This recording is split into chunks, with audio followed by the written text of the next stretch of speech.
सौभाग्य से अगली सुबह तक मेरी सांस इतनी सही हो गई कि डॉक्टरों ने मुझे कोमा से बाहर निकालने का निर्णय लिया। जब मैं आखिरकार होश में आया तो मुझे पता चला कि मेरी सूंघने की क्षमता खत्म हो गई थी।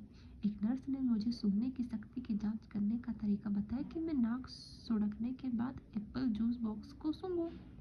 मेरे सूंघने का एहसास तो लौट आया, लेकिन वहाँ मौजूद सभी लोग हैरान रह गए कि मेरी नाक सुड़कने से मेरी आँख के खांचों के फ्रैक्चरों में हवा घुस गई, जिससे मेरी बाईं आँख बाहर निकल आई। मेरी आँख की बॉल सॉकेट से बाहर निकल आई। पलक और आँख को मस्तिष्क से जोड़ने वाली ऑप्टिक नर्व की वजह से यह जैसे तैसे जगह पर बनी रही। नेत्र विशेषज्ञ ने कहा कि हवा बाहर निकलने पर मेरी आँख धीरे धीरे सही जगह पर लौट जाएगी, लेकिन यह बताना मुश्किल था कि इसमें कितना लंबा समय लगेगा। मेरी सर्जरी 1 सप्ताह बाद होनी थी, जिससे मुझे ठीक होने का अतिरिक्त समय मिल रहा था। मैं इस तरह दिख रहा था मानो किसी बॉक्सिंग मैच में मेरी जमकर धुलाई हुई हो। लेकिन मेरे खराब हुलिये के बावजूद अस्पताल वालों ने मुझे घर भेजने की अनुमति दे दी। जब मैं घर लौटा तो मेरी नाक टूटी हुई थी। चेहरे के आधा दर्जन फ्रैक्चर थे और एक फूली हुई बाईं आँख थी। अगले कुछ महीने मुश्किल थे। ऐसा लग रहा था मानो मेरे जीवन की हर चीज ठहर गई हो। कई हफ्तों तक मुझे डबल विजन की समस्या रही। मैं सीधे नहीं देख सकता था। इसमें 1 महीने से ज़्यादा समय लग गया, लेकिन मेरी आँख की बॉल अंततः अपनी सामान्य जगह पर लौट आई। अकड़न के दौरों और दृष्टि की समस्याओं की वजह से मैं 8 महीने तक कार नहीं चला पाया। फिजिकल थेरेपी में मैंने एक सीधी लाइन में चलने जैसे बुनियादी मोटर पैटर्न का अभ्यास किया। मैंने यह ठान लिया था कि मैं अपनी चोट के कारण निराश नहीं होऊंगा, लेकिन कई पल ऐसे भी रहते थे जब मैं निराश और अभिभूत महसूस करता था। मुझे कितनी दूर जाना था, इस बात का दर्द भरा एहसास मुझे तब हुआ जब मैं 1 साल बाद बेसबॉल के मैदान में लौटा। बेसबॉल हमेशा मेरे जीवन का काफ़ी बड़ा हिस्सा रहा था। मेरे डैडी सेंट लुइस कार्डिनल्स के लिए माइनर लीग बेसबॉल खेले थे और मेरा सपना भी पेशेवर बेसबॉल खेलना था। रिहेबिलिटेशन के महीनों बाद मेरी सबसे बड़ी ख्वाहिश यही थी कि मैं दोबारा बेसबॉल के मैदान में उतरूं, लेकिन बेसबॉल में मेरी वापसी सुरुचि नहीं थी। जब सीज़न आगे बढ़ा तो मैं वर्सिटी बेसबॉल टीम से अलग होने वाला इकलौता जूनियर था। मुझे जूनियर वर्सिटी में सेकंड ईयर वालों के साथ खेलने के लिए भेजा गया। मैं 4 साल की उम्र से बेसबॉल खेल रहा था और जिसने इसमें इतना ज़्यादा समय और प्रयास लगाया था, उसके लिए यह पदोन्नति अपमानजनक थी। जब यह हुआ, वह पल मुझे आज भी स्पष्टता से याद है। मैं अपनी कार में बैठकर रोने लगा और बदहवासी में रेडियो पर किसी ऐसे गाने की तलाश करने लगा जो मुझे बेहतर महसूस करा सके। एक साल की आत्मशंका के बाद मैं सीनियर के रूप में वर्सिटी टीम में पहुंचने में कामयाब रहा, लेकिन मैं शायद ही कभी मैदान में पहुंच पाया। मैंने हाई स्कूल वर्सिटी बेसबॉल की 11 इनिंग्स खेली, एक गेम से बेस मुश्किल ज़्यादा। मेरे उदासीन हाई स्कूल कैरियर के बावजूद मुझे अब भी यकीन था कि मैं एक बेहतरीन खिलाड़ी बन सकता हूँ। मैं जानता था कि अगर परिस्थितियों को बेहतर बनाना है तो उन्हें सुधारने की जिम्मेदारी मेरी है। निर्णायक मोड़ मेरी चोट के 2 साल बाद आया, जब मैंने डेनिसन यूनिवर्सिटी में पढ़ना शुरू किया। यह नई जगह पर नई शुरुआत थी और यही वह जगह थी जहाँ मुझे पहली बार छोटी आदतों की आश्चर्यचकित शक्ति का पता चला। मैंने आदतों के बारे में कैसे सीखा?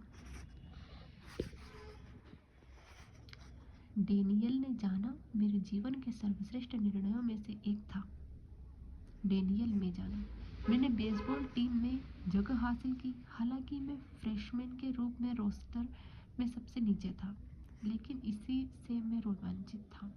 मेरे हाई स्कूल की दुर्घटना के बावजूद मैं कॉलेज खिलाड़ी बनने में कामयाब रहा। मैं बेसबॉल टीम में जल्दी शुरू नहीं करने वाला था, इसलिए मैंने अपने जीवन को सुव्यवस्थित करने पर ध्यान केंद्रित किया। मेरे सहपाठी देर रात तक वीडियो गेम खेलते रहते थे, लेकिन मैंने सोने की अच्छी आदतें डाली और हर रात जल्दी सोने लग गया। कॉलेज हॉस्टल के अस्त व्यस्त संसार में मैंने अपने कमरे को साफ सुथरा रखने का संकल्प लिया।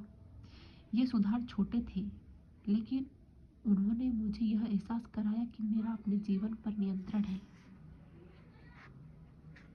मैं दोबारा आत्मविश्वासी महसूस करने लगा।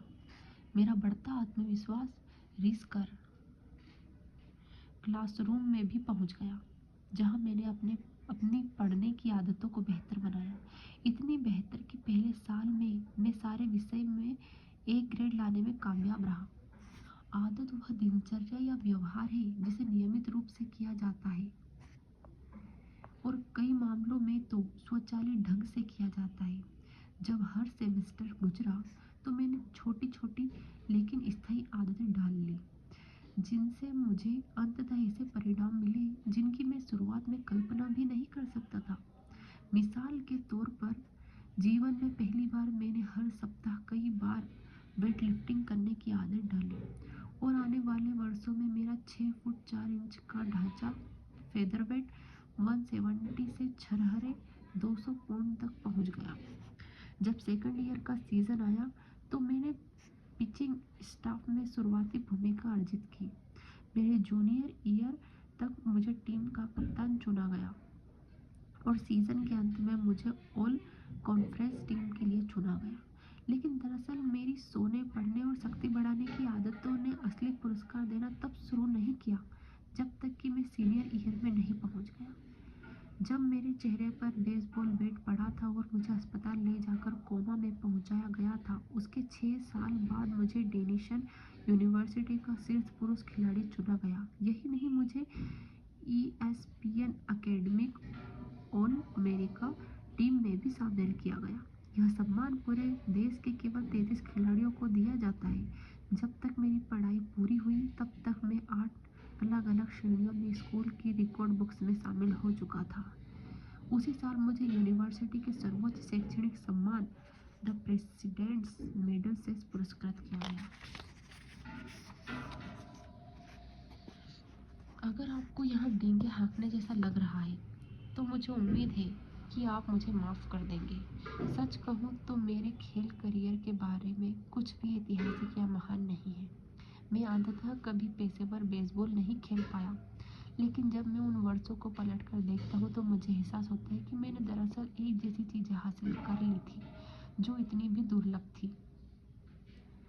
मैं अपनी पूरी क्षमता तक पहुँच गया था और मैंने उसे साकार कर लिया था। मुझे यकीन है कि इस पुस्तक में दी गई उदाहरणें आपकी क्षमता को साकार करने में भी मदद कर सकती है। हम सभी के जीवन में चुनौतियाँ आती है। मेरी चोट मेरी चुनौती थी और इस अनुभव ने मुझे बहुत महत्वपूर्ण सबक सिखाया। पहली नज़र में जो परिवर्तन छोटे और महत्वहीन दिखते हैं, अगर आप उन्हें कई वर्षों तक करते रहे तो वे चक्रवृद्धि होकर उल्लेखनीय परिणाम देने लगेंगे। हम सभी के जीवन में विपत्तियाँ आती है, लेकिन लंबे समय में हमारे जीवन की गुणवत्ता अक्सर हमारी आदतों की गुणवत्ता पर निर्भर करती है। समान आदतों के आपको समान परिणाम मिलेंगे, लेकिन बेहतर आदतें हो तो कुछ भी संभव है। शायद कुछ लोगों को रातों रात अविश्वसनीय सफलता मिल जाती होगी, लेकिन जहाँ तक मेरा सवाल है, मैं ऐसे किसी व्यक्ति को नहीं जानता और निश्चित रूप में मैं उनमें से एक नहीं हूँ। कोमा से अकेडमिक ऑल अमेरिकन तक की मेरी यात्रा का कोई एक महत्वपूर्ण निर्णायक पल नहीं था। ऐसे कई थे। यह एक क्रमिक विकास था, छोटी जीतों और छोटी छोटी सफलताओं की लंबी श्रृंखला थी। मैं जिस एकमात्र तरीके से प्रगति कर सकता था, दरअसल मेरे पास यही एकमात्र विकल्प था। वह छोटी शुरुआत वाला तरीका था। जब मैंने कुछ वर्षों बाद अपना व्यवसाय शुरू किया और इस पुस्तक पर काम शुरू किया, तब भी मैंने इसी रणनीति का इस्तेमाल किया। मैंने यह पुस्तक कैसे और क्यों लिखी। अभी हम शुरुआत कर रहे हैं तो हम शुरुआती चीज़ें पढ़ रहे हैं, बाद में इसमें अच्छे इंपॉर्टेंट चैप्टर्स भी आएंगे जो हमारे दैनिक जीवन के लिए भी बहुत इंपॉर्टेंट रहेंगे। अभी हम पढ़ते हैं कि मैंने यह पुस्तक कैसे और क्यों लिखी। नवंबर 2012 में मैं जेम्स क्लियर .com पर लेख प्रकाशित करने लगा। मैं कई वर्षों से आदतों के संदर्भ में अपने व्यक्तिगत अनुभवों के नोट्स लिख रहा था और अंततः मैं इस नतीजे पर पहुंचा कि उनमें से एक को सार्वजनिक रूप से बताना उचित रहेगा। शुरुआत में मैंने हर सोमवार और गुरुवार को एक नया लेख प्रकाशित किया। लिखने की इस छोटी आदत की वजह से कुछ ही महीनों में मेरे ईमेल सब्सक्राइबर्स की संख्या 1000 हो गई और 2013 तक यह संख्या बढ़कर 30,000 से ज़्यादा हो गई। डेली अगर कोई सा काम किया जाए तो ऑब्वियसली इम्प्रूवमेंट होता है। 2014 में मेरी ईमेल सूची काफ़ी तेज़ी से बढ़ी और मेरे 1 लाख से ज़्यादा सब्सक्राइबर्स हो गए। यह इंटरनेट पर सबसे तेज़ी से बढ़ने वाले न्यूज़लेटर्स में से एक बन गया। जब मैंने 2 साल पहले लिखना शुरू किया था तब मैं ढोंगी जैसा महसूस कर रहा था, लेकिन अब लोग मुझे आदतों का विशेषज्ञ मानने लगे। एक नया लेबल जिससे मैं रोमांचित भी हुआ और असहज भी। मैंने खुद को कभी इस विषय का विशेषज्ञ नहीं माना था। मैं तो खुद को एक ऐसा व्यक्ति माना था जो अपने पाठकों की तरह ही प्रयोग कर रहा था। 2015 में मेरे 2 लाख ईमेल सब्सक्राइबर हो गए और मैंने पेंगुइन रैंडम हाउस में से एक पुस्तक लिखने का सौदा कर लिया जो इस वक्त आपके हाथों में है।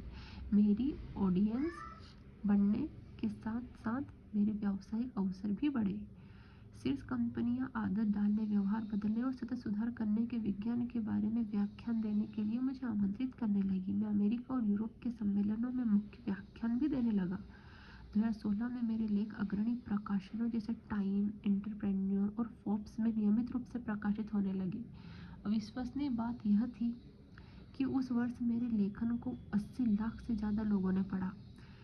NFL, NBA और MLB के कोच मुझे पढ़ने लगे और मेरे सिद्धांत अपनी टीमों को सिखाने लगे। 2017 की शुरुआत में मैंने हैबिट्स अकेडमी शुरू की। कुछ ही समय में यह जीवन और ऑफिस में बेहतर आदतें बनाने में रुचि रखने वाले संगठनों और व्यक्तियों के लिए प्रमुख प्रशिक्षण मंच बन गई। फॉर्च्यून 500 कंपनियों और स्टार्टअप कंपनियां इसमें अपने लीडर्स को शामिल करने लगी और अपने स्टाफ को प्रशिक्षित करने लगी। कुल मिलाकर 10,000 से ज़्यादा लीडर्स, मैनेजर्स, कोचेस और शिक्षक हैबिट्स एकेडमी में प्रशिक्षण ले चुके हैं। इनके साथ मेरे काम ने मुझे इस बारे में बहुत कुछ सिखाया कि असली संसार में आदतों को कारगर बनाने के लिए किन चीज़ों की ज़रूरत होती है। जब मैं 2018 में इस पुस्तक को अंतिम रूप दे रहा था तो JamesClear.com पर हर महीने लाखों करोड़ों आगंतुक आ रहे हैं और मेरे साप्ताहिक ईमेल न्यूज़लेटर के सदस्यों की संख्या 5 लाख से ज़्यादा हो चुकी है। जाहिर है यह संख्या मेरी शुरुआती उम्मीदों से बहुत ज़्यादा है, इसलिए मैं नहीं जानता कि इसके बारे में क्या सोचूं। इस पुस्तक से आपको क्या लाभ होगा? उद्यमी और निवेशक। नवल रविकांत ने कहा है, एक महान पुस्तक लिखने के लिए आपको पहले तो पुस्तक बनना होगा। मैंने मूलतः यह बताए विचार इसलिए सीखे क्योंकि मुझे उन्हें जीना पड़ा था। मुझे अपनी चोट से उभरने, जिम में ज़्यादा शक्तिशाली बनने, मैदान में ऊंचे स्तर पर प्रदर्शन करने, लेखक बनने, सफल व्यवसाय खड़ा करने और जिम्मेदार वयस्क बनने के लिए छोटी आदतों का सहारा लेना पड़ा था। छोटी छोटी आदतों ने मेरी क्षमताओं तक पहुंचने में मेरी मदद की है और अब आप यह पुस्तक पढ़ रहे हैं, इसलिए मैं सोचता हूँ कि यह आपकी क्षमताओं तक पहुंचने में आपकी भी मदद करेगी। आगे आने वाले पन्नों में मैं आपको बेहतर आदतें बनाने की कदम दर कदम योजना बताऊंगा। ऐसी आदतें जो कुछ दिनों या हफ्तों के बजाय जीवन भर कायम रहे। हालांकि विज्ञान मेरी लिखी हर चीज़ का समर्थन करता है, लेकिन यह पुस्तक कोई अकादमिक शोध पत्र नहीं है। यह तो ऑपरेटिंग मैनुअल है। इसमें आपको हर तरफ बुद्धिमत्ता और व्यावहारिक सलाह मिलेगी, क्योंकि मैंने आदतों को बनाने और बदलने के विज्ञान को इस तरह स्पष्ट किया है जिसे समझना और लागू करना आसान है। मैं जिन क्षेत्रों का सहारा लेता हूँ, जीव विज्ञान, न्यूरोसाइंस, दर्शन, मनोविज्ञान तथा अन्य कई वर्षों से हमारे पास है। मैं आपको सर्वश्रेष्ठ विचारों का संकलन दे रहा हूँ जो समझदार लोगों को काफ़ी पहले से मालूम थे। साथ ही मैं वैज्ञानिकों को नई मनमोहक खोजों के बारे में भी बताता हूँ। मुझे आशा है कि इस पुस्तक में मैं आपको ऐसे विचार बताऊँगा जो सबसे ज़्यादा मायने रखते हैं। मैं उन्हें इस तरह पेश करना चाहता हूँ ताकि उन पर अमल करना सबसे आसान हो जाए। इन पन्नों में आपको समझदारी की जो भी बात लगे उसका श्रेय मुझसे पहले आने वाले विशेषज्ञों को दे। जो भी चीज़ें मूर्खतापूर्ण लगे उसे मेरी गलती मान कर चले। वाह! इस पुस्तक की रीढ़ आदतों का मेरा 4 कदमों का मॉडल है। संकेत, लालसा, प्रतिक्रिया और पुरस्कार। इन्हीं 4 कदमों से व्यवहार परिवर्तन के 4 नियम विकसित होते हैं। मनोविज्ञान की पृष्ठभूमि वाले पाठक ऑपरेंट कंडीशनिंग से इनमें से कुछ शब्दावलियों को पहचान सकते हैं जिन्हें सबसे पहले 1930 के दशक में B.F. स्किनर ने सुझाया था और चार्ल्स डुहिक ने द पावर ऑफ हैबिट में संकेत, रूटीन, रिवॉर्ड के रूप में कई साल पहले लोकप्रिय बनाया है। स्किनर जैसे व्यवहारविद वैज्ञानिकों को इस बात का एहसास हुआ कि सही पुरस्कार या दंड देकर आप लोगों से एक निश्चित तरीके से काम करा सकते हैं। हालांकि स्किनर के मॉडल ने यह काफ़ी अच्छी तरह स्पष्ट किया कि बाहरी उद्दीपक हमारी आदतों को कैसे प्रभावित करते हैं, लेकिन उतनी अच्छी तरह यह स्पष्ट नहीं कर पाया कि हमारे विचार, भावनाएं और विश्वास भी हमारे व्यवहार को प्रभावित करते हैं। आंतरिक अवस्थाएं, हमारी मनोदशाएं और भावनाएं भी मायने रखती है। हाल के दशकों में वैज्ञानिकों ने हमारे विचारों, भावनाओं और व्यवहार के बीच संबंध तय करना शुरू किया है। इस शोध को भी पुस्तक के पन्नों में शामिल किया जाएगा। कुल मिलाकर मैं आपको जो ढांचा दे रहा हूँ वह संज्ञानात्मक और व्यवहारवादी विज्ञानों का एकीकृत मॉडल है। मुझे विश्वास है कि यह मानव व्यवहार के सबसे पहले मॉडलों में से एक है जो हमारी आदतों पर बाहरी उद्दीपकों और आंतरिक भाव दोनों के प्रभाव को सटीकता से रेखांकित करता है। हो सकता है कि आप इसमें से कुछ शब्दावली से परिचित हो, लेकिन मुझे विश्वास है कि विवरण और व्यवहार परिवर्तन के 4 नियमों के अमल आपकी आदतों के बारे में सोचने का एक नया तरीका प्रदान करेंगे। मानव व्यवहार हमेशा बदल रहा है, स्थिति दर स्थिति, पल दर पल, सेकंड दर सेकंड, लेकिन यह पुस्तक उस बारे में है जो कभी नहीं बदलता है। यह मानव व्यवहार की बुनियाद के बारे में है, ऐसे स्थायी सिद्धांत जिन पर आप साल दर साल भरोसा कर सकते हैं, ऐसे विचार जिनके इर्द गिर्द आप एक व्यवसाय, एक परिवार, एक जीवन बना सकते हैं। बेहतर आदतों के सृजन का कोई एक सही तरीका नहीं है, लेकिन यह पुस्तक वह सर्वश्रेष्ठ तरीका बताती है जिसे मैं जानता हूँ। एक ऐसी नीति जो हमेशा कारगर और सफल होगी, चाहे आप कहीं से भी शुरू करें या चाहे आप किसी भी चीज़ को बदलने की कोशिश कर रहे हो। मैं जो रणनीतियाँ बता रहा हूँ वे सुधार के कदम दर कदम सिस्टम की तलाश करने वाले हर व्यक्ति के लिए प्रासंगिक है, चाहे आपका लक्ष्य स्वास्थ्य हो या धन या उत्पादकता या संबंध या ये सभी। जब तक मानव व्यवहार शामिल है तब तक यह पुस्तक आपको सफलतापूर्वक मार्गदर्शन देगी। बुनियादी बातें, छोटे परिवर्तन बड़ा फर्क क्यों डालते हैं? छोटी छोटी आदतों की आश्चर्यजनक शक्ति, इसे हम कल पढ़ेंगे।